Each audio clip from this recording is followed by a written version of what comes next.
ఇక్కడ మీకు ఎక్స్ప్లెయిన్ చేస్తాను నేను, జాగ్రత్తగా వినండి. సరే చిన్న, ఇప్పుడు గవర్నమెంట్ ఉంది చిన్న, గవర్నమెంట్ ఉంది, ఓకేనా. గవర్నమెంట్ యొక్క ఎక్స్పెండిచర్ అనేది ఎక్కువ ఉంది as compare to the income.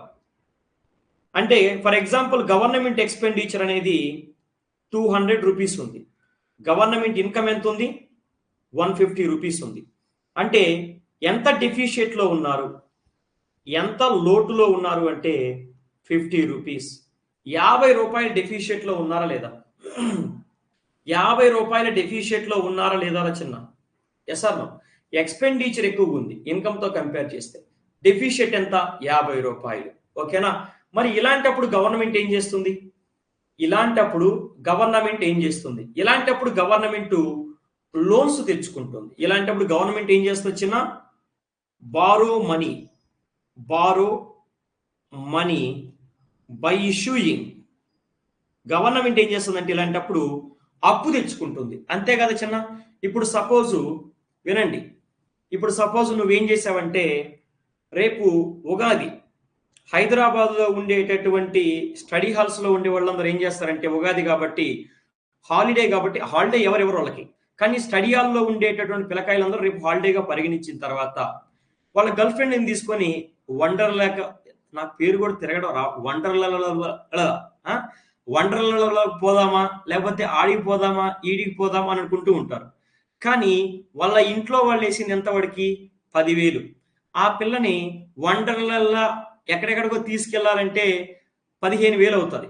వాళ్ళ ఇంట్లో వాళ్ళు వేసింది 10,000, కానీ మనోడు ఎక్కడెక్కడికో తిప్పుదాం అనుకుంటున్నాడు, ఓకేనా, 15,000 అవుతుంది. అంటే వాళ్ళ ఇంట్లో వాళ్ళు వేసింది ఎంత?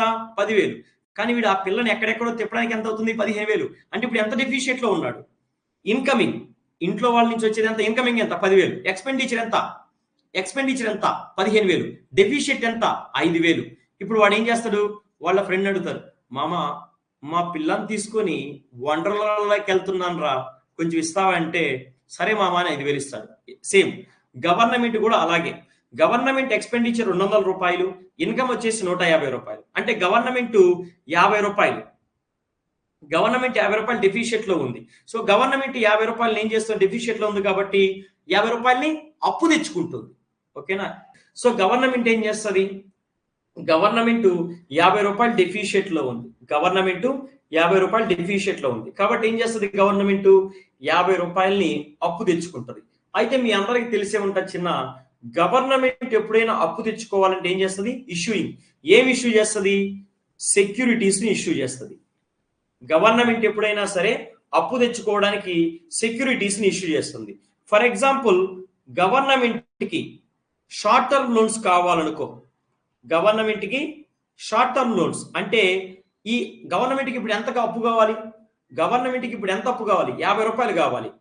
అయితే లెస్ దెన్ 1 ఇయర్ అనుకో, దాని షార్ట్ టర్మ్ అంటాం. లెస్ దెన్ 1 ఇయర్ అంటే దాని షార్ట్ టర్మ్ అంటాం, ఓకేనా. సో ఎప్పుడైనా గవర్నమెంట్ కి 1 ఇయర్ కంటే తక్కువ కాలానికి లోన్స్ కావాలనుకుంటే దాన్ని షార్ట్ టర్మ్ లోన్స్ అంటాం. మరి షార్ట్ టర్మ్ లోన్స్ కావాలనుకున్నప్పుడు గవర్నమెంట్ ఎలాంటి సెక్యూరిటీస్ ఇష్యూ చేస్తుందంటే ట్రెజరీ బిల్స్ ని ఇష్యూ చేస్తుంది. ఇన్ కేసు గవర్నమెంట్ కి లాంగ్ టర్మ్ లోన్స్ కావాలనుకుంటే, అంటే మోర్ దెన్ 1 ఇయర్, 1 ఇయర్ కంటే ఎక్కువ కాలానికి లోన్స్ కావాలనుకుంటే గవర్నమెంట్ సెక్యూరిటీస్ ని ఇష్యూ చేస్తుంది. అది గుర్తుపెట్టుకోండి. గవర్నమెంట్ కి ఎప్పుడైనా షార్ట్ టర్మ్ లోన్స్ కావాలనుకుంటే, ప్రజెంట్ గవర్నమెంట్కి 50 రూపాయలు కావాలి, కానీ ఎంత కాలానికి? 1 ఇయర్ కంటే తక్కువ కాలానికి కావాలి, కాబట్టి అవి short term loans. So short term loans కావాలనుకున్నప్పుడు ట్రెజరీ బిల్స్ ఇష్యూ చేస్తుంది. అలాగే లాంగ్ టర్మ్ లోన్స్ అంటే మోర్ దెన్ 1 ఇయర్ కాలానికి లోన్స్ కావాలనుకున్నప్పుడు గవర్నమెంట్ సెక్యూరిటీస్ ని ఇష్యూ చేస్తుంది. ఇక్కడికి ఏమైనా అర్థమైందా కొంచెం? ఇక్కడికి ఏమైనా అర్థమైందా కొంచెం ఏమైనా అర్థమైందా? నేను చెప్పిందల్లా బేసిక్స్ ఆల్రెడీ చెప్పినవే చెప్పాను, ఓకేనా. సరే, దీన్ని కొంచెం ఎలాబొరేటెడ్గా చెప్తాను, వినండి. అయితే ఇప్పుడు కొంతమంది డౌట్ వస్తుంది, సార్ లోన్స్ కావాలంటే సెక్యూరిటీస్ని ఇష్యూ చేస్తున్నారు కదా. గవర్నమెంట్కి లోన్స్ కావాలంటే గవర్నమెంట్కి లోన్స్ కావాలనుకున్నప్పుడు సెక్యూరిటీస్ని ఇష్యూ చేస్తున్నారు కదా, అవునా కదా? సెక్యూరిటీస్ని ఇష్యూ చేస్తున్నారు కదా. మరి ఎంతైనా లోన్స్ తెచ్చుకోవచ్చా? సెక్యూరిటీస్ని ఇష్యూ చేసి ఎంతైనా లోన్స్ తెచ్చుకోవచ్చా అంటే లేదు చిన్న. సో గవర్నమెంట్ చూడండి, ఎఫ్ఆర్బిఎం యాక్ట్ ఉంటుంది. ఎఫ్ఆర్బిఎం యాక్ట్ అనేది గవర్నమెంట్ యొక్క బారోయింగ్స్ ని రెస్ట్రిక్ట్ చేస్తుంది. అంటే ఒక పరిమితికి మించి తెచ్చుకోకూడదు అని చెప్తుంది. ఆ పరిమితి ఎంత సార్ అంటే మళ్ళీ చెప్తా మీకు, ఓకేనా? ఇక్కడికైతే గుర్తుపెట్టుకోండి. ఇప్పుడు మళ్ళీ తెలియని పిల్లలు, కొత్త పిల్లలకు ఒక డౌట్ వస్తుంది. ఏమని?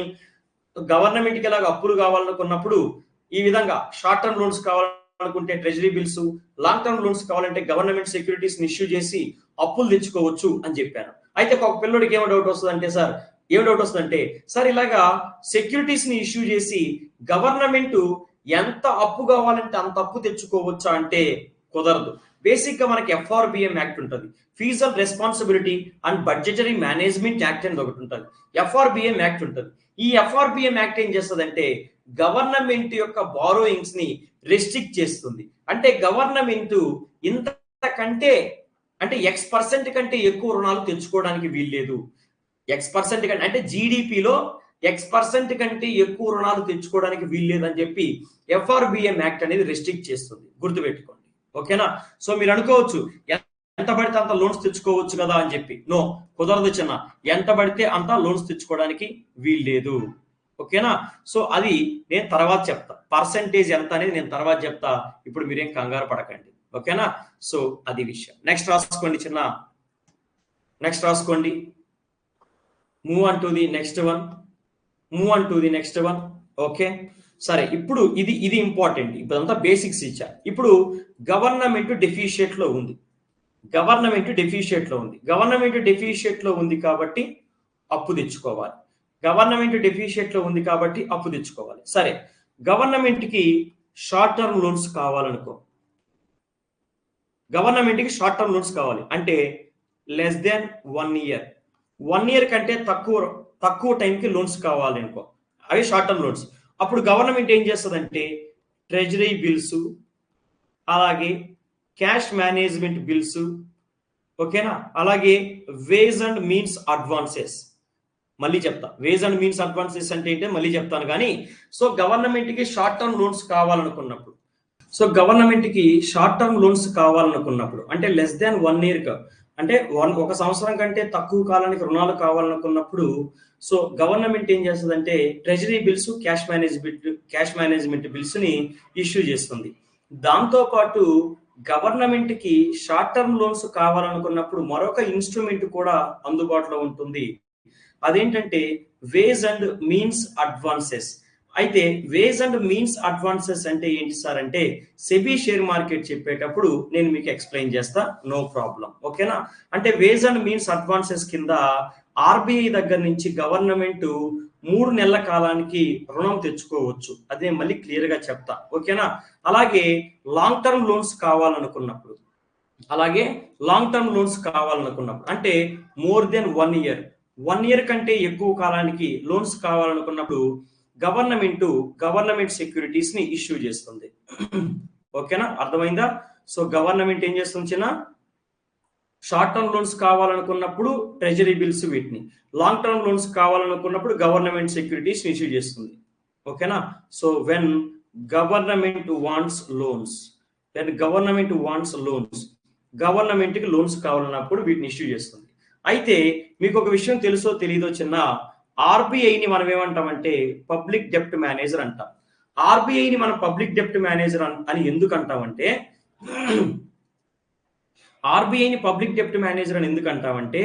ఎప్పుడైనా గవర్నమెంట్ కి లోన్స్ కావాలనుకున్నప్పుడు వాళ్ళు ట్రెజరీ బిల్స్ అలాగే గవర్నమెంట్ సెక్యూరిటీస్ ని ఇష్యూ చేస్తారు. అయితే గవర్నమెంట్ తరపున, ఆన్ బిహాఫ్ ఆఫ్ గవర్నమెంట్ తరపున ఈ యొక్క ట్రెజరీ బిల్స్, గవర్నమెంట్ సెక్యూరిటీస్ ఉన్నాయి కదా, వీటిని అమ్మి పెట్టేది ఎవరంటే ఆర్బీఐ. ఓకేనా, వాటిని అమ్మేది ఎవరంటే ఆర్బీఐ. అందుకనే ఆర్బీఐని పబ్లిక్ డెప్ట్ మేనేజర్ అంటాం. సో అక్కడ రాసుకోండి, ఆర్బీఐ ఏమంటుందో రాసుకోండి. I am public debt manager. I am public debt manager. I am public debt manager. Continues. I will handle from my eKuber platform. I will handle from my eKuber platform. So అర్థమవుతుందని నేను చెప్పింది. So ఎప్పుడైనా సరే గవర్నమెంట్కి loans కావాలనుకున్నప్పుడు so వాళ్ళు సెక్యూరిటీస్ని issue చేస్తారు. అయితే గవర్నమెంట్ ఇష్యూ చేసినటువంటి సెక్యూరిటీస్ని గవర్నమెంట్ తరపున అమ్మి పెట్టేది ఎవరంటే ఆర్బీఐ. ఆర్బీఐ ఏ విధంగా అమ్ముతుందంటే ఆర్బీఐకి కోర్ బ్యాంకింగ్ సొల్యూషన్ ఉంటుంది. ఆర్బీఐకి కోర్ బ్యాంకింగ్ సొల్యూషన్ ఉంటుంది. ఆర్బీఐ యొక్క కోర్ బ్యాంకింగ్ సొల్యూషన్ ని మనము ఈకుబేర్ ప్లాట్ఫామ్ అంటాం. సో ఆర్బీఐ అనేది ఈ గవర్నమెంట్ సెక్యూరిటీస్ అలాగే ట్రెజరీ బిల్స్ ఉన్నాయి కదా, వీటిని ఈకుబేర్ ప్లాట్ఫామ్ ద్వారా అమ్ముతుంది. ఈకుబేర్ ప్లాట్ఫామ్ ద్వారా అమ్ముతుంది. అయితే ఇక్కడ మీకు తెలియాల్సింది ఏంటంటే ప్రైమరీ మార్కెట్ అంటే ఏంటి, సెకండరీ మార్కెట్ అంటే ఏంటో తెలియాలి. ప్రైమరీ మార్కెట్ అంటే ఏంటి, సెకండరీ మార్కెట్ అంటే ఏంటో తెలియాలి. సో ఇప్పుడు సపోజ్ నువ్వు ఒక కారు కొనాలనుకుంటున్నావు. నువ్వు ఒక కారు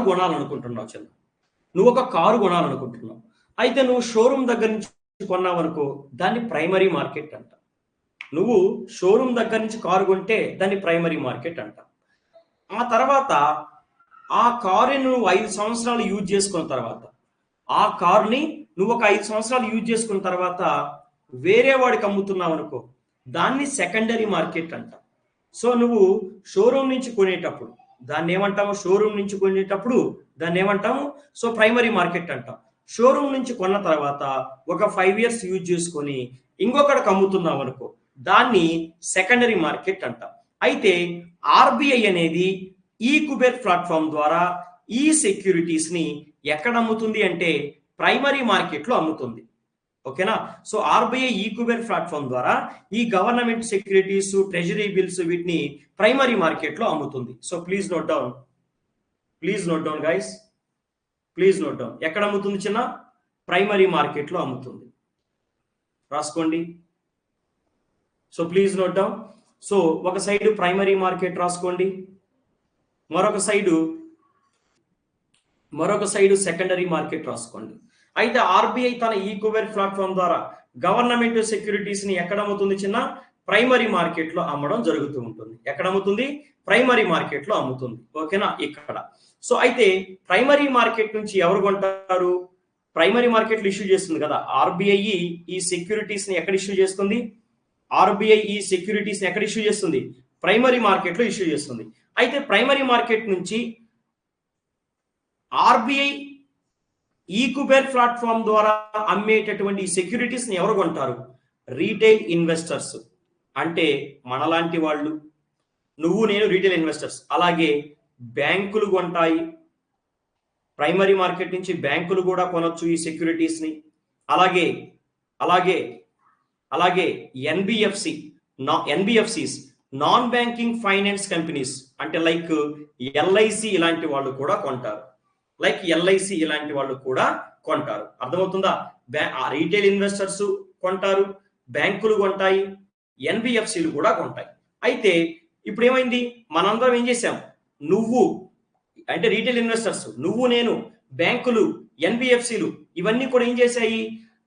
ఆర్బీఐ ఈకుబేర్ ప్లాట్ఫామ్ ద్వారా అమ్మేటటువంటి గవర్నమెంట్ సెక్యూరిటీస్ ని కొన్నాయి. అంటే ఇప్పుడు పైసలు ఎక్కడికి వెళ్తాయి? పైసలు గవర్నమెంట్ కి లోనుగా వెళ్తాయి. So please note down. పైసలు ఎక్కడికి వెళ్తాయి? Please note down. లోన్స్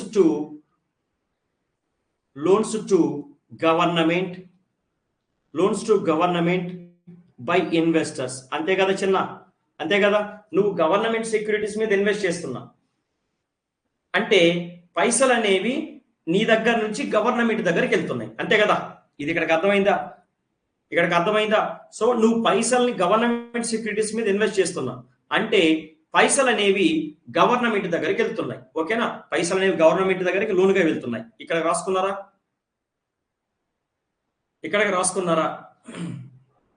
ఇక్కడికి అర్థమైందా? ఇది అర్థమైందా లేదా చెప్పండి ఫస్ట్ మీరు.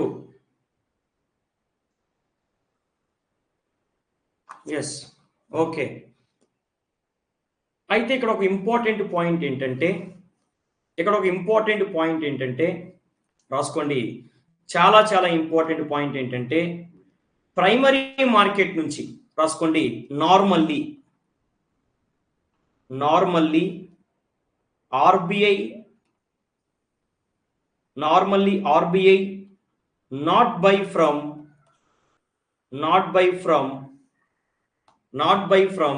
primary market రాసుకోండి due to FRBM Act. So ఇక్కడ పాయింట్ ఏంటంటే ఇంపార్టెంట్ పాయింట్ ఏంటంటే ఆర్బీఐ ఏం చేస్తుంది, ఈ కుబేర్ ప్లాట్ఫామ్ ద్వారా ఈ సెక్యూరిటీస్ ని ప్రైమరీ మార్కెట్లో అమ్ముతుంది. ఎవరికి? రీటైల్ ఇన్వెస్టర్స్ అంటే నీలాంటోడికి నాలాంటోడికి, బ్యాంకులకి, ఎన్బిఎఫ్సిలకి.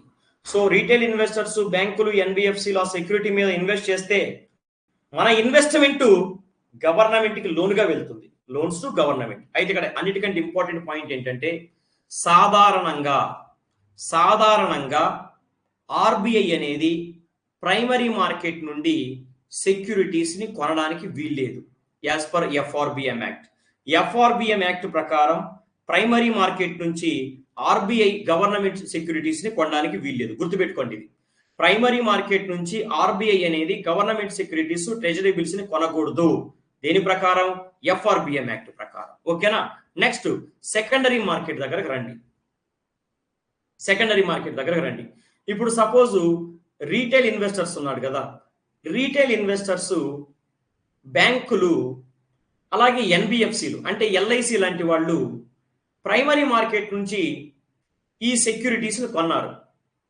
అయితే కొంతకాలం తర్వాత వాళ్ళకి మనీ అవసరమైంది. మనీ అవసరమైనప్పుడు ఏం చేయొచ్చు? వాళ్ళు వాటిని అమ్మొచ్చు. ప్రైమరీ మార్కెట్ నుంచి కొన్నటువంటి సెక్యూరిటీస్ ని మనీ అవసరమైనప్పుడు వాటిని అమ్ముకోవచ్చు. ఎక్కడ అమ్ముకోవచ్చు? సెకండరీ మార్కెట్ లో అమ్మొచ్చు. సో ఇక్కడ రాసుకోండి, సెకండరీ మార్కెట్ లో అమ్మొచ్చు. ఇక్కడ రండి. సో ఇక్కడ బ్యాంకులు ఉన్నాయి కదా చిన్న, ఇక్కడ బ్యాంకులు తమ దగ్గర ఉన్న సెక్యూరిటీస్ అమ్ముకోవచ్చు. అలాగే ఎన్బిఎఫ్సిలు తమ దగ్గర ఉన్న సెక్యూరిటీస్ అమ్ముకోవచ్చు, కొనొచ్చు. అలాగే రీటైల్ ఇన్వెస్టర్స్ ఈ సెకండరీ మార్కెట్ తమ దగ్గర ఉన్న సెక్యూరిటీస్ అమ్మొచ్చు, కొనొచ్చు. అలాగే ఆర్బీఐ కూడా ఈ సెకండరీ మార్కెట్ లోనే గవర్నమెంట్ సెక్యూరిటీస్ ని అమ్మొచ్చు, కొనొచ్చు. గుర్తుపెట్టుకోండి. ఓకేనా? నేనేమంటున్నానో ఒకసారి అర్థం చేసుకోండి చిన్న. సో ఎప్పుడూ కూడా గుర్తుపెట్టుకోండి, ఆర్బీఐ అనేది వినండి. సో గవర్నమెంట్కి ఎప్పుడైనా లోన్స్ కావాలనుకున్నప్పుడు వాళ్ళు సెక్యూరిటీస్ ని ఇష్యూ చేస్తారు. ఓకేనా? అయితే గవర్నమెంట్ ఇష్యూ చేసిన సెక్యూరిటీస్ ని గవర్నమెంట్ తరపున ఎవరు అమ్ముతారు అంటే ఆర్బీఐ అమ్ముతుంది. ఆర్బీఐ ఎలా అమ్ముతుంది? ఆర్బీఐకి ఒక కోర్ బ్యాంకింగ్ సొల్యూషన్ ఉంటుంది, దాన్నే ఈ కుబేర్ ప్లాట్ఫామ్ అంటాం. సో ఆర్బీఐ అనేది ఈ కుబేర్ ప్లాట్ఫామ్ ద్వారా ఈ గవర్నమెంట్ సెక్యూరిటీస్ ని అమ్ముతుంది. ఆర్బీఐ అనేది ఈ కుబేర్ ప్లాట్ఫామ్ ద్వారా గవర్నమెంట్ సెక్యూరిటీస్ అమ్ముతుంది. ఎక్కడ అమ్ముతుంది? ఆర్బీఐ అనేది ఈ కుబేర్ ప్లాట్ఫామ్ ద్వారా గవర్నమెంట్ సెక్యూరిటీస్ ని ప్రైమరీ మార్కెట్ లో అమ్ముతుంది. సో ప్రైమరీ మార్కెట్ లో గవర్నమెంట్ సెక్యూరిటీస్ అమ్మేటప్పుడు ఎవరు కొనుక్కోవచ్చు? రీటైల్ ఇన్వెస్టర్స్ కొనొచ్చు, బ్యాంకులు కొనుక్కోవచ్చు, నాన్ బ్యాంకింగ్ ఫైనాన్స్ కంపెనీస్ కూడా కొనుక్కోవచ్చు, అంటే ఎల్ఐసి లాంటివి కూడా కొనుక్కోవచ్చు. అంటే మన డబ్బులు గవర్నమెంట్ దగ్గరికి వెళ్తున్నాయి. అంటే మనం గవర్నమెంట్ సెక్యూరిటీస్ మీద ఇన్వెస్ట్ చేస్తున్నాం. మన పైసల్ని గవర్నమెంట్ సెక్యూరిటీస్ మీద ఇన్వెస్ట్ చేస్తున్నాం. అంటే మన పైసలు గవర్నమెంట్కి లోన్గా వెళ్తున్నాయి. ఓకేనా? ఇక్కడ ఒక కండిషన్ ఏంటంటే ఎప్పుడూ కూడా సాధారణంగా ఆర్బీఐ అనేది ప్రైమరీ మార్కెట్ నుంచి సెక్యూరిటీస్ ని కొనడానికి వీల్లేదు. As per FRBM act. Okay, ఇది పక్కన పెట్టండి. అయితే ఇప్పుడు ప్రైమరీ మార్కెట్ నుంచి సెక్యూరిటీస్ ని కొన్నాం కదా, అంటే రీటైల్ ఇన్వెస్టర్స్, బ్యాంకులు, ఎన్బిఎఫ్సిలు వీళ్ళు ఏం చేసాము, ప్రైమరీ మార్కెట్ నుంచి సెక్యూరిటీస్ కొన్నాం కదా. అయితే నీకు అర్జెంటుగా పైసలు అవసరమైంది అనుకో, అనుకోండి, అప్పుడు నువ్వేం చేస్తావు, వాటిని అమ్ముతావు. ఎక్కడ అమ్ముతావు, సెకండరీ మార్కెట్లో అమ్ముతావు. సో ఇక్కడ ఈ సెకండరీ మార్కెట్లో ఎవరైనా సరే ఎవరికైనా అమ్ముకోవచ్చు, ఎవరైనా సరే ఎవరి దగ్గర నుంచైనా కొనుక్కోవచ్చు. అంటే బ్యాంకులు, ఎన్బిఎఫ్సిలు, రీటైల్ ఇన్వెస్టర్స్ అమ్మొచ్చు, ఆర్బీఐ కొనొచ్చు. అలాగే ఆర్బీఐ, రీటైల్ ఇన్వెస్టర్స్, ఎన్బిఎఫ్సిలు వీళ్ళు అమ్మొచ్చు, ఎవడైనా కొనుక్కోవచ్చు. ఇక్కడ సెకండరీ మార్కెట్లో ఎవడు ఎవరికైనా అమ్మొచ్చు, ఎవరికైనా కొనొచ్చు. అర్థమవుతుందా? సెకండరీ మార్కెట్ నుంచి గవర్నమెంట్ సెక్యూరిటీస్ ని ఎవరైనా కొనుక్కోవచ్చు, ఎవరైనా అమ్ముకోవచ్చు. ఓకేనా? That's it. ఇక్కడ ఒక పాయింట్ గుర్తుపెట్టుకోవాల్సిన విషయం ఉంది. అయితే ఇప్పుడు సపోజ్ ఒక పాయింట్ చెప్తా వినండి. ప్రైమరీ మార్కెట్లో గవర్నమెంట్ సెక్యూరిటీస్ మీద నువ్వు ఇన్వెస్ట్ చేసావు. ప్రైమరీ మార్కెట్లో ఫర్ ఎగ్జాంపుల్ రీటైల్ ఇన్వెస్టర్ ఉన్నాడు. Retail investors for example primary మార్కెట్లో గవర్నమెంట్ సెక్యూరిటీస్ మీద 100 రూపాయలు ఇన్వెస్ట్ చేశాడు.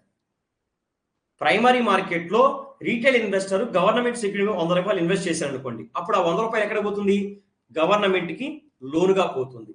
అయితే సెకండరీ మార్కెట్లో పైసలు అనేవి గవర్నమెంట్కి బాగు. అక్కడ రాసుకోండి ఒక point. But this money will not go to the government. For example చెప్తా వినండి. ఫర్ ఎగ్జాంపుల్ బ్యాంకులు వినండి. ఫర్ ఎగ్జాంపుల్ బ్యాంక్ ఏం చేసిందంటే 100 రూపాయల విలువన్న గవర్నమెంట్ సెక్యూరిటీని అమ్ముతుంది. అయితే 100 రూపాయల విలువన్న గవర్నమెంట్ సెక్యూరిటీని రీటైల్ ఇన్వెస్టర్ కొన్నాడు. అప్పుడు ఆ 100 రూపాయలు ఎవరికి పోతాయి, బ్యాంకులకు ఇవ్వాల్సి ఉంటుంది. బ్యాంకులకు 100 రూపాయలు ఇచ్చి వాళ్ళ దగ్గర నుంచి రీటైల్ ఇన్వెస్టర్ కొనాలి. అంటే సెకండరీ మార్కెట్లో ట్రాన్సాక్షన్ జరిగేటప్పుడు ఆ పైసలు అనేవి గవర్నమెంట్కి పోవు. ఇది క్లియరేనా? అలాగే ఇంకొక ఎగ్జాంపుల్ చెప్తా. ఫర్ ఎగ్జాంపుల్ ఆర్బీఐ అనేది గవర్నమెంట్ సెక్యూరిటీని అమ్ముతుంది సెకండరీ మార్కెట్లో వేరే వాడి దగ్గర నుంచి కొని. వినండి, ఆర్బీఐ అనేది వేరే వాడి దగ్గర నుంచి కొనుక్కొని, ఆర్బీఐ అనేది సెకండరీ మార్కెట్లో గవర్నమెంట్ సెక్యూరిటీస్ ని వేరే వాడి దగ్గర నుంచి కొనుక్కొని నాకు అమ్ముతుంది. నేనేం చేశాను, ఆర్బీఐకి 100 రూపాయలు ఇచ్చి ఆ గవర్నమెంట్ సెక్యూరిటీ నేను కొన్నాను అనుకోండి. ఆ 100 రూపాయలు ఆర్బీఐకి వెళ్తాయి కానీ గవర్నమెంట్కి వెళ్ళవు. సో సెకండరీ మార్కెట్లో జరిగేటువంటి ట్రాన్సాక్షన్స్ ఉంటాయి కదా, ఆ మనీ అనేది గవర్నమెంట్కి వెళ్ళవు. ఎవరైతే అమ్ముతాడో వాడికే వెళ్తాయి. ఏమన్నా అర్థమైందా? ఒకటే గుర్తుపెట్టుకోండి, సెకండరీ మార్కెట్కి గవర్నమెంట్కి సంబంధం లేదు. సెకండరీ మార్కెట్లో నేను 100 రూపాయలు ఉన్న గవర్నమెంట్ సెక్యూరిటీస్ని నీకు అమ్మాను, నువ్వు నాకు 100 రూపాయలు ఇచ్చావు. ఆ 100 రూపాయలు గవర్నమెంట్కి బాగు, నాకే వస్తాయి. ఓకేనా? సో సెకండరీ మార్కెట్లో గవర్నమెంట్ సెక్యూరిటీస్ని ఎవరికైనా అమ్మవచ్చు, ఎవరైనా కొనుక్కోవచ్చు. సో మిమ్మల్ని అడిగితే ఒకటే గుర్తుపెట్టుకోండి, ఆర్బీఐ అనేది ప్రైమరీ మార్కెట్ నుంచి సెక్యూరిటీస్ని కొనొచ్చా? ఆర్బీఐ అనేది ప్రైమరీ మార్కెట్ నుంచి గవర్నమెంట్ సెక్యూరిటీస్ని కొనొచ్చా? కొనడానికి వీల్లేదు. కానీ ఆర్బీఐ సెకండరీ మార్కెట్ నుంచి గవర్నమెంట్ సెక్యూరిటీస్ని కొనుక్కోవచ్చు. అలాగే కొనుక్కున్న గవర్నమెంట్ సెక్యూరిటీస్ని సెకండరీ మార్కెట్లోనే అమ్మొచ్చు. ఓకేనా? అయితే ఇక్కడ ఏమవుతుంది, ఇక్కడ ఒక పాయింట్ రాసుకోండి. మీరు ఏం రాసుకుంటారంటే, ఆర్బీఐ ఏం చేస్తుంది, ఆర్బీఐ అనేది సెకండరీ మార్కెట్ నుంచి గవర్నమెంట్ సెక్యూరిటీస్ ని కొంటుంది, అలాగే అమ్ముతుంది. సో దాన్నే మనం ఓపెన్ మార్కెట్ ఆపరేషన్స్ అంటాం. అక్కడ రాసుకోండి, RBI can buy hyphen cell here అంటే సెకండరీ మార్కెట్ నుంచి ఆర్బీఐ గవర్నమెంట్ సెక్యూరిటీస్ ని బై కొనొచ్చు, అలాగే అమ్మొచ్చు. అయితే దాన్నే మనం ఏమంటాము అంటే it is called open market operations. So RBI అనేది సెకండరీ మార్కెట్ నుంచి గవర్నమెంట్ సెక్యూరిటీస్ ని కొనొచ్చు, అలాగే సెకండరీ మార్కెట్ లోనే అమ్మొచ్చు. అయితే ఆర్బీఐ సెకండరీ మార్కెట్ లో అమ్మడము కొనడం లాంటివి చేస్తుంది కదా, సో దాన్నే మనం ఓపెన్ మార్కెట్ ఆపరేషన్స్ అంటాం. That's it. ఏమన్నా అర్థమైందా? ఏమైనా ప్రాబ్లం ఉందా? అందరికీ అర్థమైందా? ఏమన్నా ప్రాబ్లం ఉందా? ఒకసారి మెసేజ్ చేయండి. Okay, move on to the next one. రాసుకోండి. మానిటైజింగ్ ఆఫ్ డెఫిషియట్ అంటే ఏంటి? మానిటైజింగ్ ఆఫ్ డెఫిషియట్ అంటే ఏంటి? మానిటైజింగ్ ఆఫ్ డెఫిషియట్ అంటే ఏంటి? ఫర్ ఎగ్జాంపుల్ గవర్నమెంట్ తీసుకోండి. గవర్నమెంట్ యొక్క ఎక్స్పెండిచర్ వచ్చేసి 15 రూపీస్. అలాగే గవర్నమెంట్ యొక్క ఇన్కమ్ వచ్చేసి 5 రూపీస్. ఇప్పుడు గవర్నమెంట్ డెఫిషియట్ ఎంత? గవర్నమెంట్ డెఫిషియట్ వచ్చేసి ₹10. అయితే ఇప్పుడు గవర్నమెంట్ ఏముంటుందంటే, government at the rate of RBI. Government at the rate of RBI. RBI ఏముంటుందంటే, please print ₹10 note and give.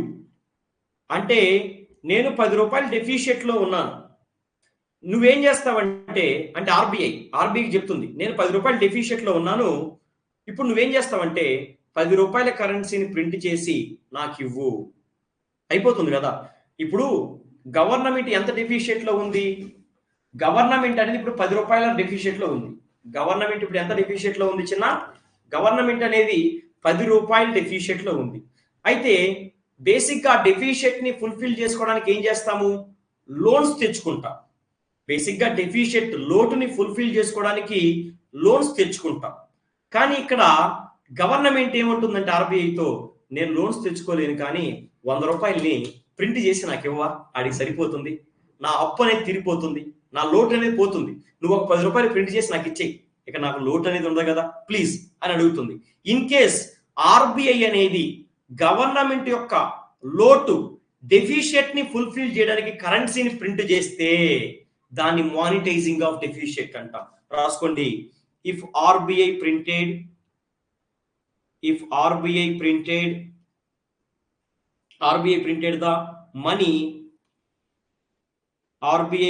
the money to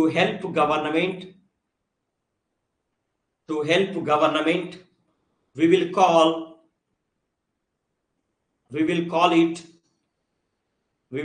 it monetizing of deficit. We will call it monetizing of deficit అంట. అర్థమైంది అనుకుంటా. So government యొక్క deficit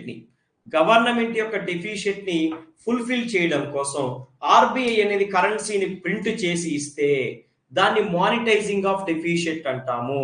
clear to everybody. అయితే real life లో ఉంది, అలా చేస్తే ఇన్ఫ్లేషన్ వచ్చే ఛాన్స్ ఉంది. కంప్లీట్ అవనివ్వండి, చెప్తా. కంప్లీట్ అవనివ్వండి. బట్ రాసుకోండి. But RBI will not do it. కింద రాసుకోండి, నోట్ అని పెట్టుకొని కింద రాసుకోండి. But RBI will